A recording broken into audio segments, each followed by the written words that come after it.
Salut tout le monde, j'espère que vous allez tous très bien. Écoutez cette vidéo, je sais que tout le monde va me dire mais t'as tort, Saïs, nanana. Je sais que personne va être d'accord avec moi, mais c'est pas grave. Je dis ce que je pense, je suis là pour donner mon avis. De toute façon, vous voyez ce que je veux dire. Donc il va y avoir des pros Neymar, des pros Mbappé, des pros qui veulent pas voir les deux partir. Attention, je dis pas que je veux voir partir l'un des deux. Je dis que ça va être compliqué surtout de garder les deux, compte tenu de la situation actuelle et même du terrain. On se retrouve juste après l'intro.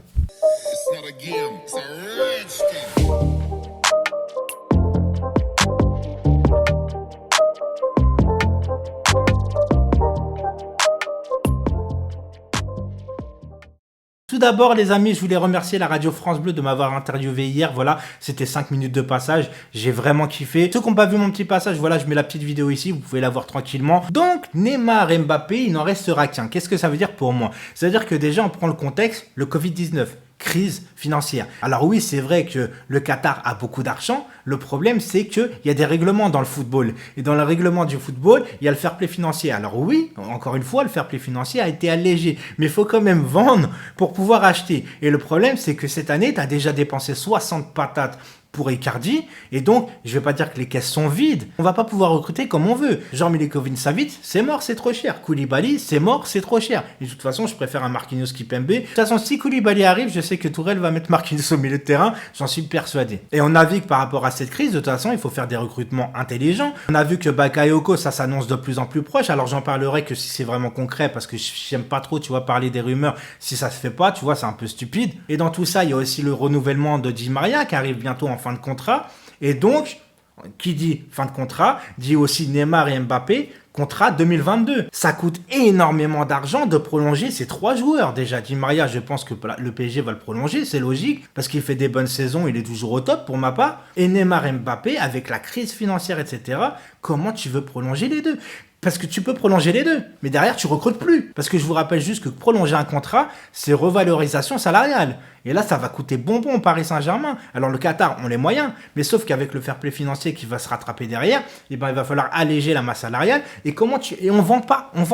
On a vu que Draxler, normalement, devait partir, et de plus en plus que le mercato se finit, t'as l'impression que Draxler va rester. Ils sont tellement payés cher, mais ça, c'est normal. Pour les attirer en Ligue 1, t'es obligé de les surpayer, les joueurs. Mais sauf qu'après, si tu veux vraiment un minimum les vendre, déjà, le joueur ne veut pas partir parce qu'il s'installe sur son confort de salaire et que le club qui veut l'acheter, il peut pas s'aligner sur son salaire. Donc, c'est très, très compliqué pour le Paris Saint-Germain de vendre. Et en plus, tu as l'impression qu'au Paris Saint-Germain, ils veulent pas vendre. Ils préfèrent laisser les joueurs gratuits, en fait, en mode, non, on t'a acheté, et tu finis ton contrat chez nous, on est en mode fierté, orgueil, mais rabaissez un peu votre fierté, s'il vous plaît, et vendez des joueurs, prenez un peu de pépette, parce que, oui, vous avez les moyens, mais sauf que vous avez des réglementations, et donc vous pouvez pas faire n'importe quoi. Quand je vois que Thiago Silva et Cavani sont partis gratuits, t'aurais pu au moins prendre 50 patates sur les deux, minimum, et encore, je suis gentil, tu vois, vraiment minimum 50 patates. Là, tu te retrouves avec rien du tout. Alors oui, la masse salariale, ça lège, on est d'accord là-dessus, mais quand même. Maintenant, on va aussi parler terrain, parce que moi, j'ai le souvenir, et même encore maintenant,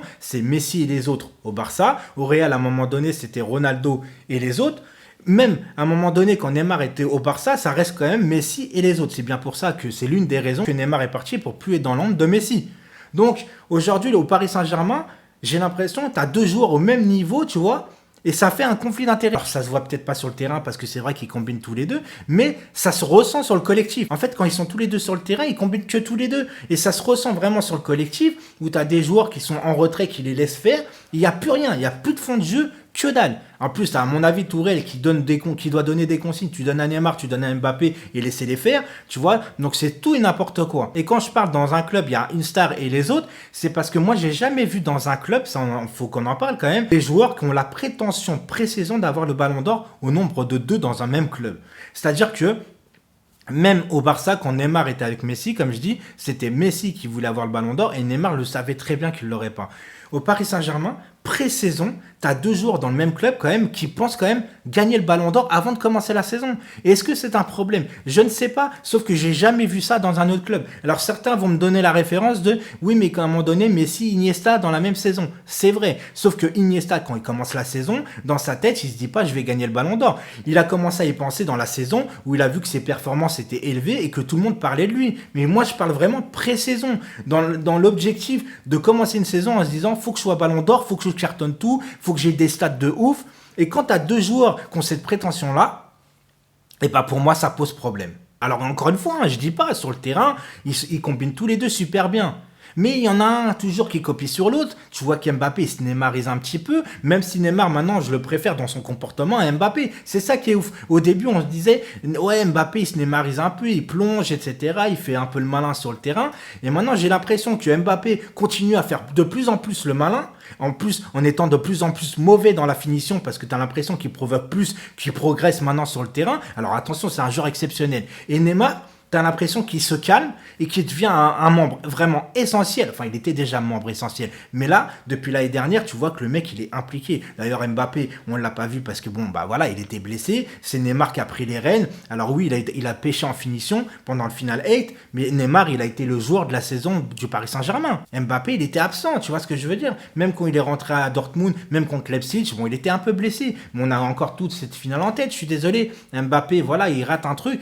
Tu peux pas rater ça. Même dans le dernier match en championnat, il rate un truc, c'est plus facile de la mettre dedans que dehors. À un moment donné, il faut qu'Mbappé il redescende un peu sur terre et qu'il se reconcentre un peu sur le football. Enfin, pas le football, parce qu'il aime le football, mais qu'il se reconcentre sur ses qualités à améliorer. Maintenant, on va en venir aux fins de contrat d'Mbappé, parce que c'est un gros problème. Et même Neymar, hein, parce que pour l'instant, on n'a prolongé aucun des deux. Alors certains vont me dire, ouais, tu parles de rumeurs pour l'instant pour Mbappé, parce qu'il n'a pas dit qu'il ne voulait pas prolonger au Paris Saint-Germain. C'est vrai. Mais en attendant, il n'a pas dit non plus qu'il voulait prolonger, et surtout, il n'a pas prolongé. Et qu'est-ce qui va se passer si cet hiver, pour moi, c'est un réel problème au Paris Saint-Germain, c'est que cet hiver, si tu n'arrives pas à négocier avec lui une prolongation de contrat, qu'est-ce que tu fais? Parce qu'en fait, à la fin de la saison, Mbappé, il lui reste plus qu'un an de contrat, il est en position de force. Parce que déjà, tu es obligé, si tu veux le vendre à un club, de le brader. Parce qu'il lui reste plus qu'un an de contrat. Donc, parce que le club, il a juste à aller voir Mbappé en lui disant, écoute, tu finis ta saison au Paris Saint-Germain, et au lieu qu'on t'achète 250, 300 patates, et ben, qu'est-ce qu'on va faire? Et ben, tu vas venir au club gratuitement à la fin de ton contrat du Paris Saint-Germain, et on va te donner à toi 150 patates. Record historique de prime à la signature. Tout le monde est content. Et le seul qui est biaisé dans l'affaire, et ça reste encore une fois le Paris Saint-Germain. Donc j'espère que le Paris Saint-Germain vont faire le nécessaire, vont arrêter d'être en mode fierté orgueil, vont s'asseoir à une table, ils vont se dire écoutez, si Mbappé veut pas prolonger, il faut le vendre pour gagner de l'argent et continuer à construire autour de notre meneur de jeu qui est maintenant Neymar, et tu prends beaucoup de joueurs et tu construis un collectif autour d'une seule star. Voilà. Mais ça c'est mon avis les amis, je sais que vous n'allez pas être d'accord avec moi, je le sais très bien, mais c'est mon ressenti. Et voilà, j'espère que vous avez aimé la vidéo en tout cas. C'était tout pour moi aujourd'hui les amis. Si vous avez aimé quand même la vidéo, même si vous n'êtes pas d'accord, vous êtes là pour débattre dans les commentaires, il n'y a pas de problème. Lâchez le petit pouce like. Lâchez le petit pouce like, j'ai dit. Lâchez le petit pouce bleu, ça aide au référencement comme d'habitude. Et si vous n'êtes pas abonné et que le cœur vous en dit, activez la cloche, abonnez-vous. C'était Sace. Portez-vous bien. Ciao.